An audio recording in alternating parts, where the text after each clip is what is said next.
नारद जी ने सोचा, रे हमको स्त्री से क्या मतलब है, इस स्त्री से क्या मतलब है, नहीं रुकना चाहिए। उस भक्ति ने फिर बुलाया, महाराज जी रुकिए, मैं आपको प्रणाम करती हूँ। नारद जी ने जाकर देखा, कहा, अरे देवी, ये जो दो बालक पड़े हुए हैं, एक कौन है? भक्ति ने हाथ जोड़कर प्रणाम किया, हे महर्षि, ये जो दो बालक हैं, एक का नाम है ज्ञान, एक का नाम है वैराग्य। मैं तो जवान हूं, पर ये दो बालक हैं, वे कैसे हैं? बुढ़ापे हो गए, बुढ़ापा आ गया।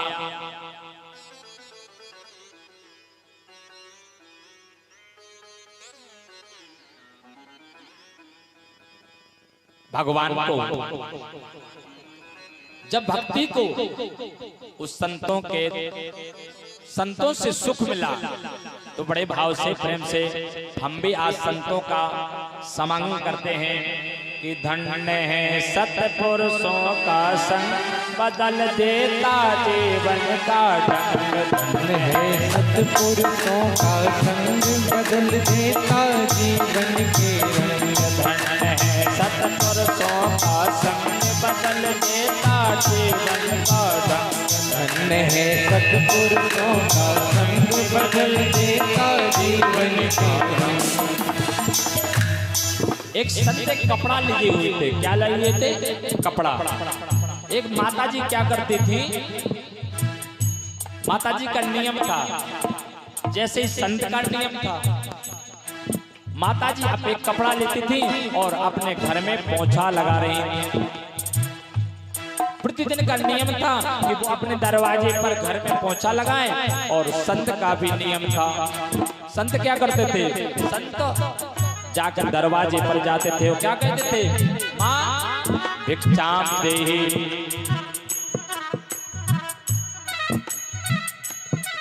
उस माता का नियम था कि चौका में फेरा जाता था, मरते लाखों जी। चौका में फेरा जाता था, चौका में फेरा जाता था, मरते लाखों जी। चौका में फेरा जाता था, मरते लाखों जी।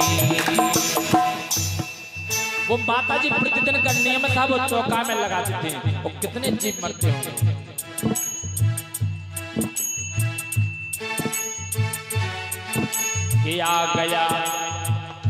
किया गया था जीवन से तंग, धन्य है सत्पुरुषों का संग। धन्य है सत्पुरुषों का संग, बदल देता जीवन के रंग। धन्य है सत्पुरुषों का संग, बदल देता जीवन के रंग।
उस माता ने क्या किया उस पोंछे का? वो परेशान थी। वो संत आते थे और कहते मां भिक्षाम देहि। वो संत से गुस्सा होती थी, वो संत से गुस्सा होती थी। जाओ मैं तुमको भिक्षा नहीं दूंगा, जाओ मैं तुमको भिक्षा नहीं दूंगा। अब तो वो संत का भी नियम था, वो प्रतिदिन पहुंच जाए मां भिक्षाम देहि। ऐसे आते आते बहुत दिन हो गए। एकदम उस माँ को गुस्सा आया और आकर के उस पोंछा को लिया और बाबा को मार दिया। बाबा ने उसको ही प्रसाद बना लिया। उस संत ने उसको ही उस पोंछे को प्रसाद बना लिया और प्रसाद बना करके अपने घर ले आए, अपने आश्रम में ले आए।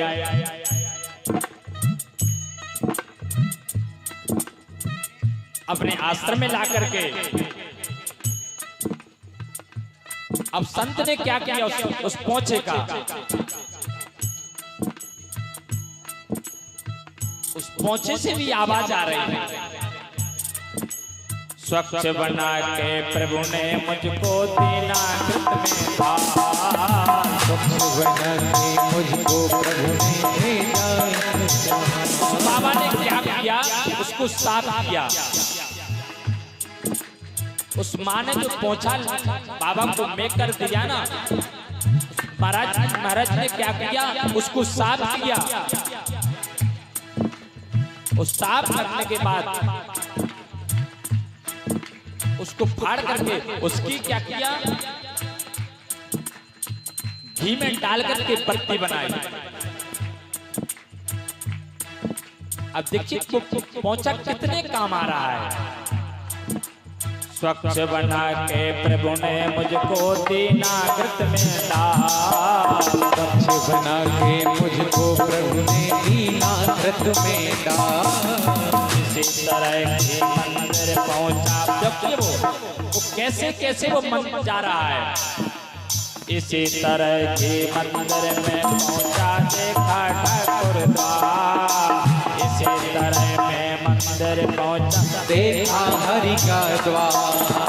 इसी तरह मंदिर पहुंचा, देखा हरि का द्वार।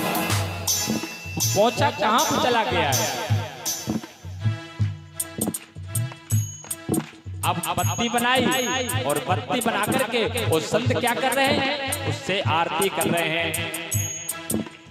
इसी तरह के मंदिर पहुंचा, देखा ठाकुर द्वार। इसी तरह मंदिर में पहुंचा, देखा ठाकुर द्वार। अब क्या करें वो आरती कर कि बन गया पूजा का अर्धंग दंड है सतपुरुषों का। दंड है सतपुरुषों का, संग बदलने का जीवन का। दंड है सतपुरुषों का, संग बदलने का जीवन का। हो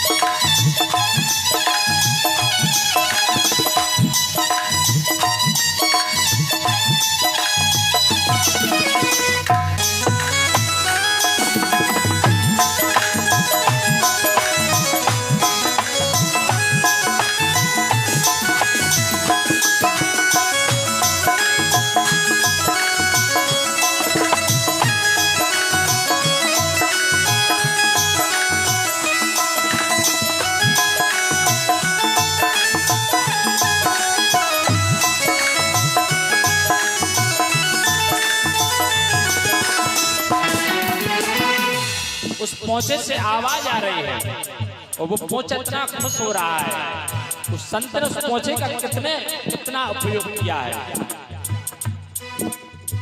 संत ने कितना सुंदर उपयोग किया है। संत क्या कर रहे हैं, झूला करूं आरती उतारूं करुण करे गुणगान। झूला करूं आरती उतारूं करे गुणगान। झूला करूं आरती उतारूं करुण करे गुणगान। झूला करूं आरती उतारूं करुण करे गुणगान।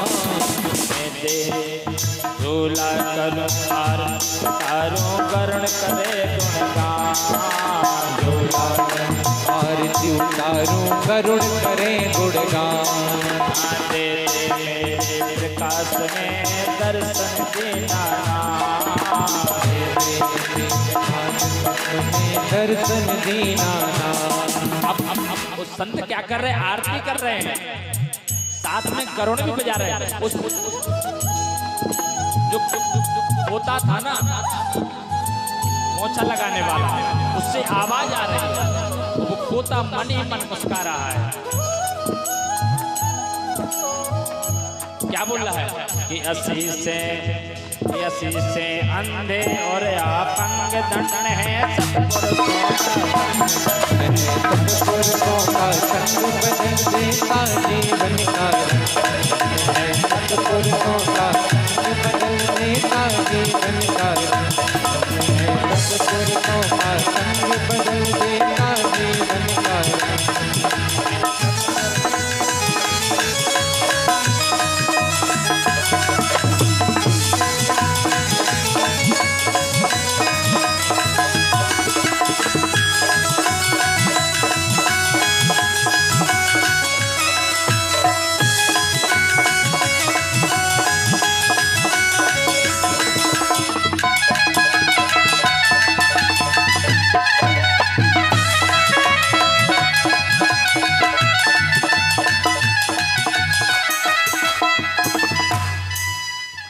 तो संत ने क्या किया, उस पोते जो पोता लगा रही थी, उस पोते को स्वच्छ बनाया और बना करके सुंदर भगवान की आरती लगा करके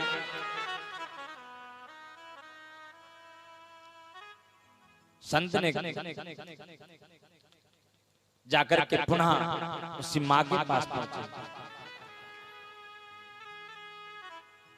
उस माता जी के पास पहुंचे, मां भिक्षाम देहि। मां ने कहा तुझे तो मैंने पोता तो दे दिया ना, जो पोछा लगाने वाले। तो संत ने सुंदर उत्तर दिया कि मां तुमने तो मेरे को पोता दिया है, जो पोछा लगाने वाले ने। तो संत माधव दास उत्तर इसी का देता है। संत माधव दास, पोता तूने दिया है जो, पोता तुझे मिलेगा। उस बुढ़िया के पास पोता नहीं था, कोई उसकी बहू की कोई बच्चे नहीं होते थे।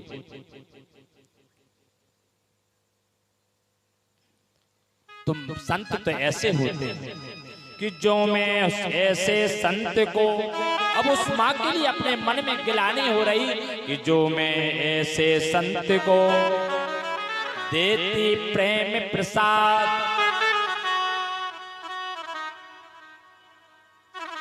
तो मेरे घर उपजे सुत ध्रुव और पहला।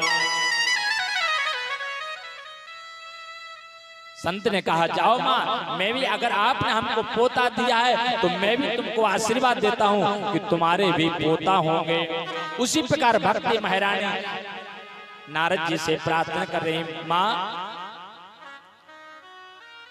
नहीं महाराज रुकिए आप, जो हमारे ये जो बच्चे हैं वो वृद्ध हो चुके हैं और मैं नौजवान हूँ।